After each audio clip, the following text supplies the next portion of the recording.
Welcome back to Daddy DIY Grilling. My name is Keith, and I'm sure glad that you stopped by today. Another beautiful day, y'all, out here on the deck. Looks like to be a little dreary day, a little overcast, but a beautiful day nonetheless. And today on the deck, we got a special guest. Got my son Micah. Earlier this week, we put out a video where Micah rode shotgun with me while we were grilling up some leg quarters. So he came to me recently, maybe within the last several months. I know within this last year, and said, hey Dad, I want to level up my grilling game. So I've been trying to give him some little lessons, you know what I mean, try to bring him along, try to help him establish that foundation as we teach him how to grill, the ways of the fire. So yeah, today what we want to do is just talk to you a little bit about Micah's first grilling session, give him an opportunity to ask some questions. If you're new to grilling, this can definitely help you out because you're getting the perspective of Micah, who's also trying to get into the craft. And maybe if you're mentoring or coaching somebody else in grilling, this can give you some ideas and some tips and strategies. And also the video we put out earlier this week, I'll drop a card if you want to go check that out.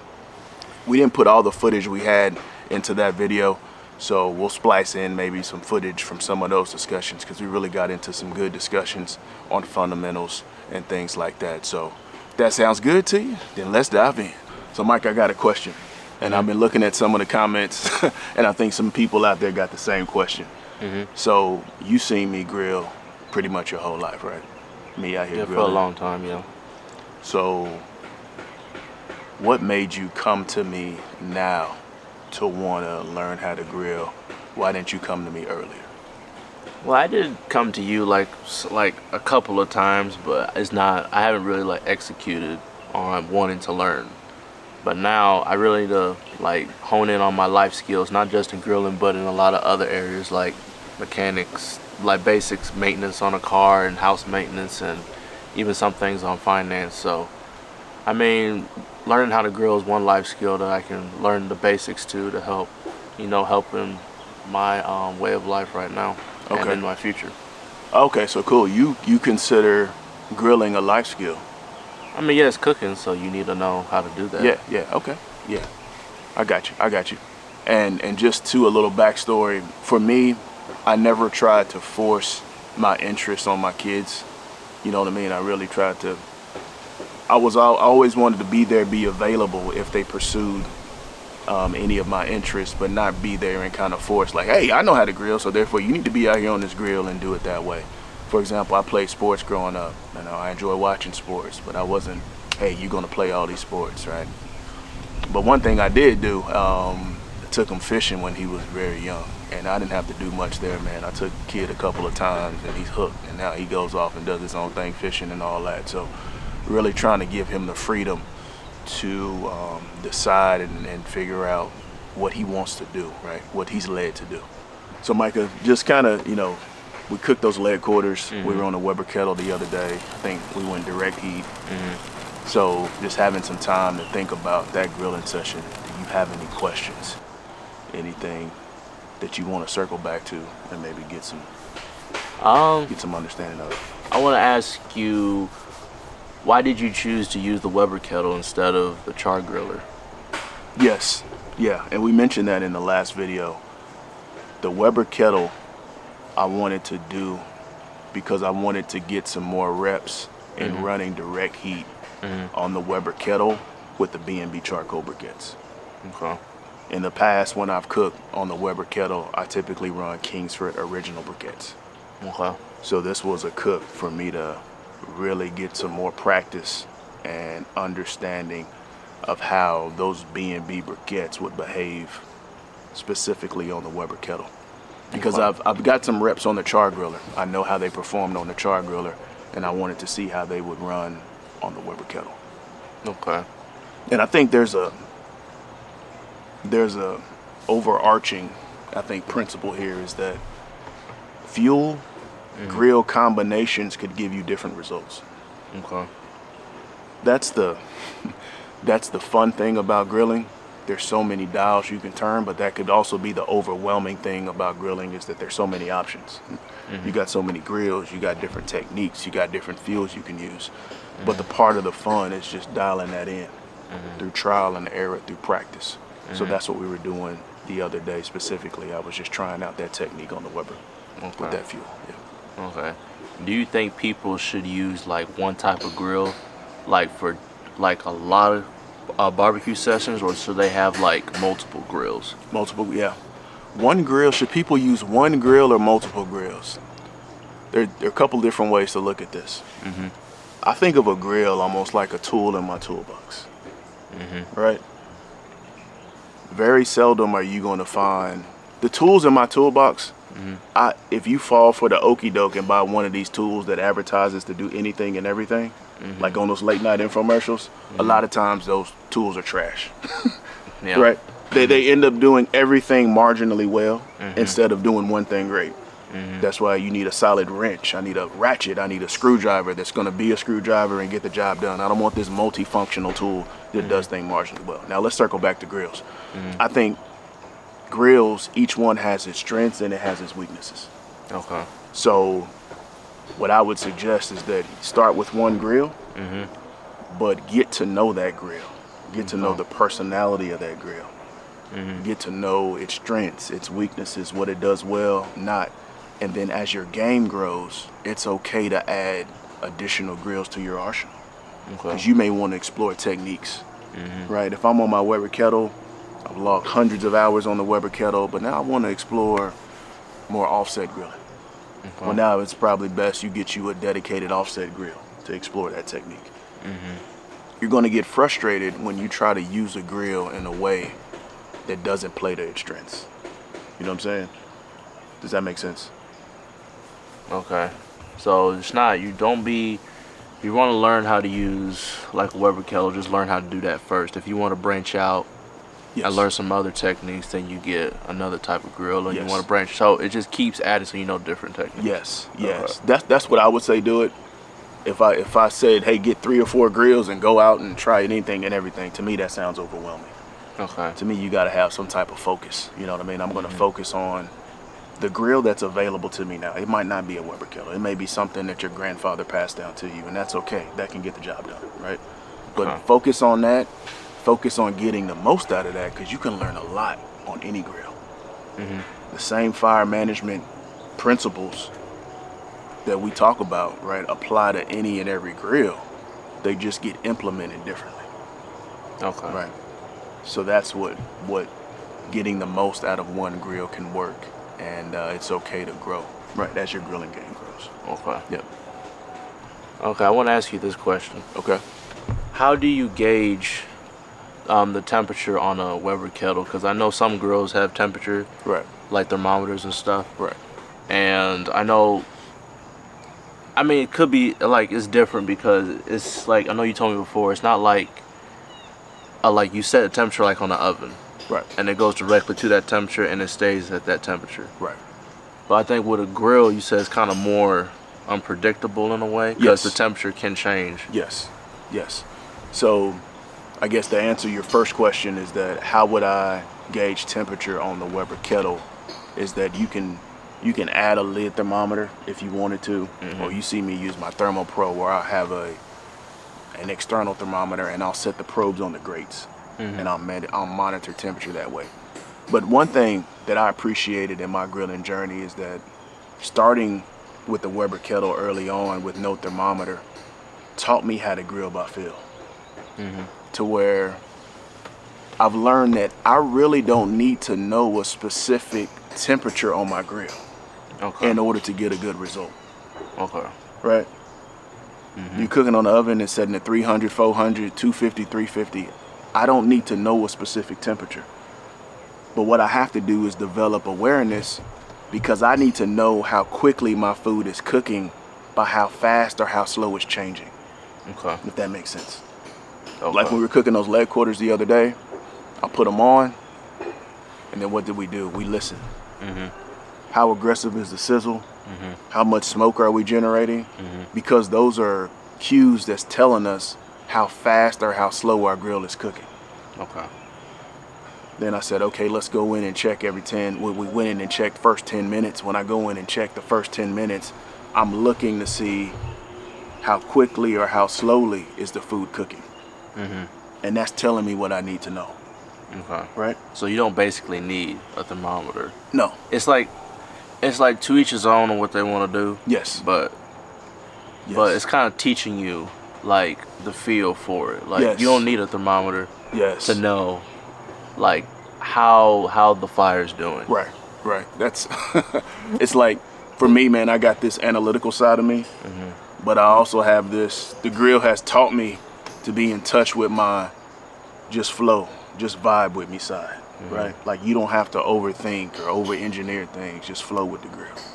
So it's like you can check and see how hot or how not so hot the flames are when you see how much heat is being applied to the food Yes.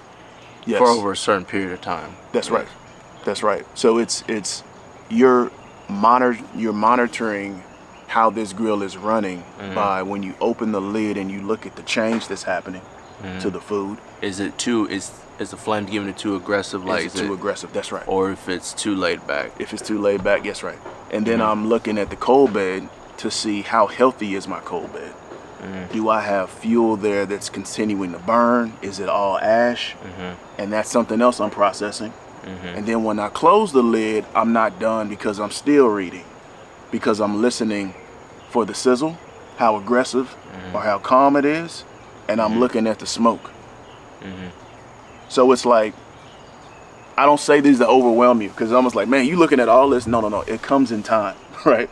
I'm doing it second nature now because I've done it so long, but that's all the information that I'm taking in, and I'm just flowing with that information, and I'm making decisions now.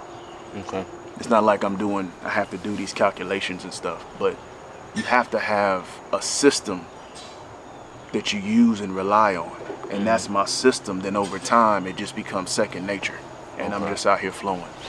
Do you think people should be like really analytical when it comes to, because I know you said you have an analytical side, so Yes. should people implement some form of being analytical when cooking? Because I know there is a science. There is a science to it. Yes. I think it's just keep it in check.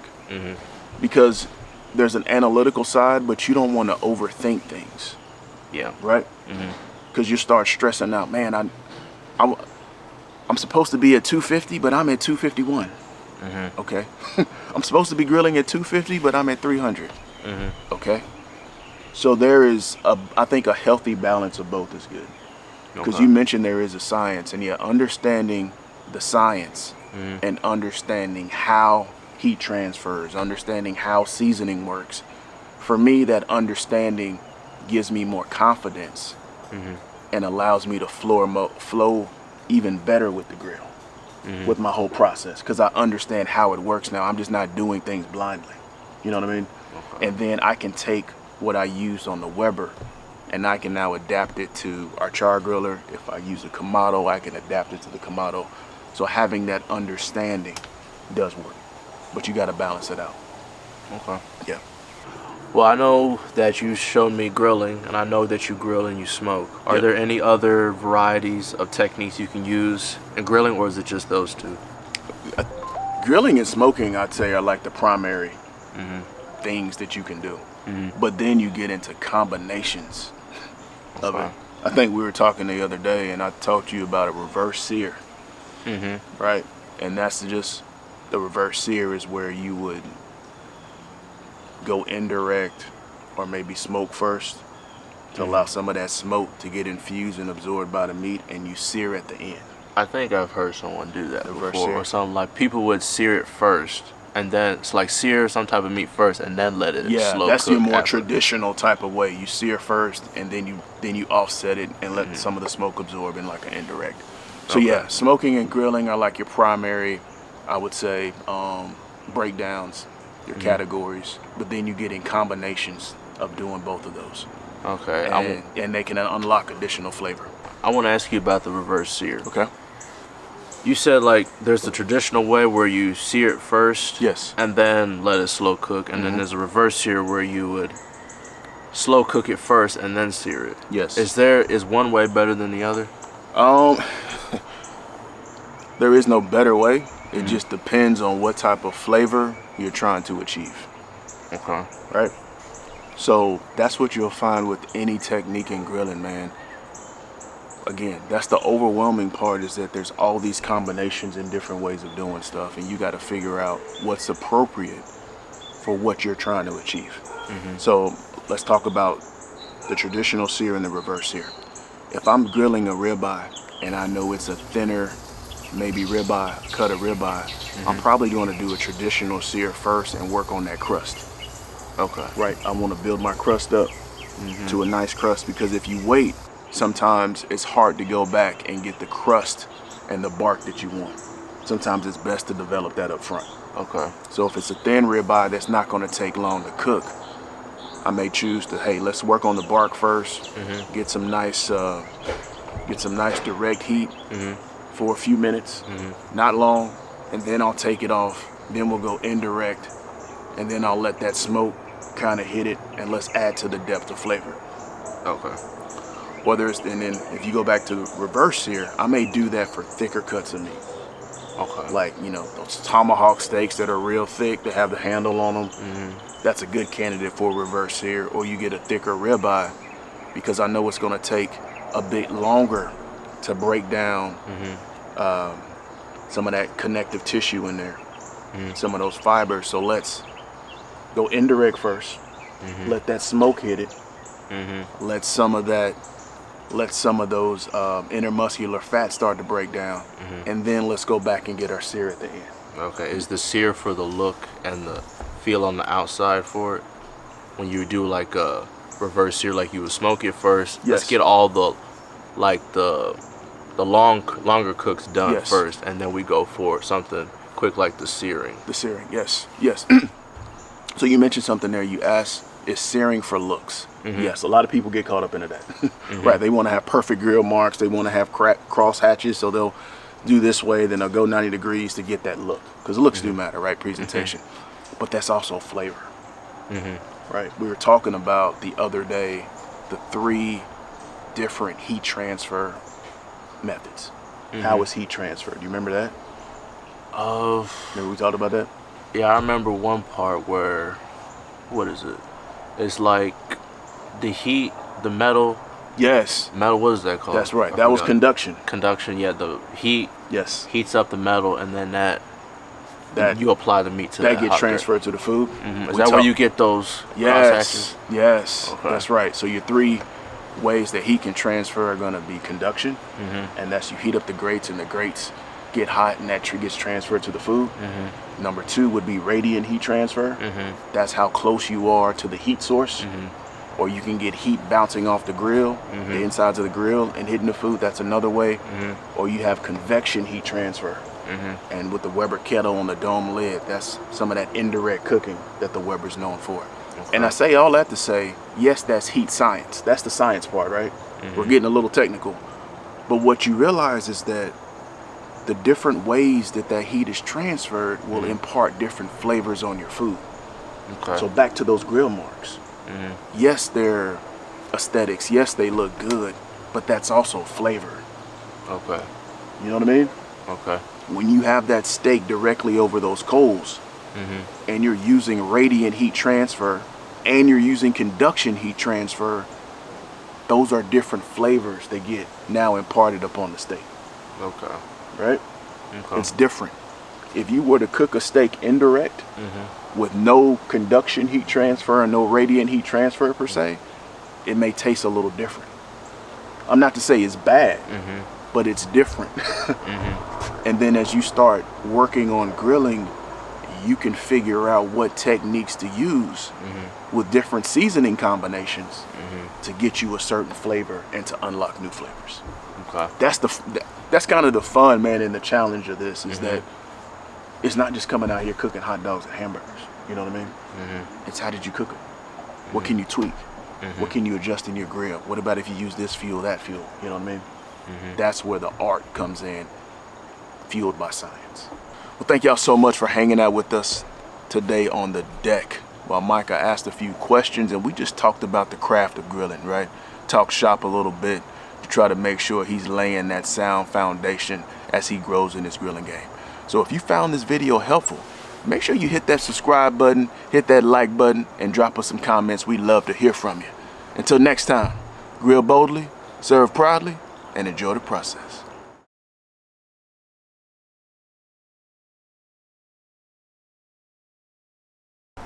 What do you hear? Like a sizzling sound. That's right. As you do this more, you'll train your ear, and you'll know that the more aggressive that sizzle is getting, that means the more heat intensity that's being put on this chicken on this side. And that means that fire is kind of cooking it with more intensity, and that heat is building up. And I don't want to give that side of the chicken more fuel to the fire, because right now fat is rendering, grease is rendering, right? And we could have flare-ups as a result of that. So to help keep this fire in check, I can't give it too much of that one side. Or it could take it and burn it, and it could cause all kind of stuff, right? So I'm flipping for doneness, yes, but I'm also flipping to manage this fire. Because it's like, oh, it's taking a lot of this. It wants to do this. It's trying to burn that. Let's flip it and give it another side now. Then let's flip it back. Now let's give it this side. You know what I mean? And I'm evening it out, but I'm also managing this fire. Does that make sense? Yep. So it's not just managing the meat, it's also managing the fire at the same time. Managing the fire, that's right. So it's kind of hard to see that. It's like, yeah, you flip for doneness, but you're also flipping to manage the fire, right? That's kind of wrapped in there. You got to kind of pull that out to understand it. Yeah. So, like when I'm out here chilling on the grill, I'm listening to it. That sizzle to me isn't intense. It's steady. I don't hear a flare up. I've trained my ear now, because I've looked at flare ups when they've happened with the grill open, and I can hear that. But that right there is a nice steady cook on that side, so no need to run in here and flip right now. We may let it go another 5 to 10 minutes, 5 minutes probably, then we'll go in here. But I'm listening to see, does it pick up in intensity? Because right now you may be tempted to open it, but we don't have any visual cues right now that suggest we've got a flare up going on underneath. If we had a flare up, we could hear it. And what you think would happen with our smoke? What happened to the smoke? Yeah, if we had a flare up underneath, we could hear it, because it'd be like ta ta ta, pop pop pop. But what do you think would happen to our smoke if we had a flare up, an active flare up happening, and we had an open flame underneath these coals? What would our smoke do right now compared to what it is? Would it be a lot more? So yeah, what do you think that smoke would do right now if we had an active flare up? You said there would be a lot more smoke. I would agree with that. Yep. That open flame is going to burn dirtier. In turn, we're going to get more smoke. It's going to cause more intense grease vaporization, so that smoke will pick up. I don't see that, so I'm good with letting this go right now. Does that make sense? Yep. Now, do you have to worry about flares when you have a gas grill? Yes. Most definitely. Yep.